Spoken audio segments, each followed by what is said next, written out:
Sveicināti! Šodien vēlējos pastāstīt un iepazīstināt jūs ar jaunu produktu, ko radījis ir Vago. Tas ir zemējuma kontroles moduls. Šajā gadījumā šī ir neatņemama sastāvdaļa sistēmās, iekārtās, kur ir ļoti būtiska zemējuma ķēdes korekta darbība. Šajā gadījumā, ja mēs skatāmies uz klasisko risinājumu, tad tās ir manuālās pārbaudes apkopju veikšanas laikā, bet nevienmēr tas ir 100% risinājums, tāpēc, ka problēmas var rasties arī apkopju starplaikos, un tad dārga iekārta, mašīna vienkārši iziet no ierindas.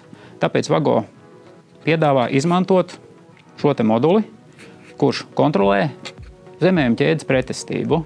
Un līdz ar to, kā rodās problēmas zemējuma ķēdē, moduls droši var atslēgt iekārtu.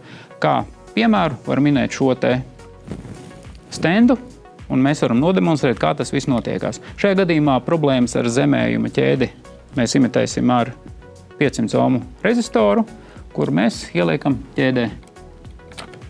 Un kā var redzēt, modulis nodetektē problēmu un var droši atslēgt iekārtu. Šis modulis var būt ļoti būtiska sastāvdaļa sistēmās, lai plānotu jau apkopes uz nākotni. Ja rodās kādi jautājumi, droši prasiet, atstājiet komentāru un izmantojiet. Lai jums veicās!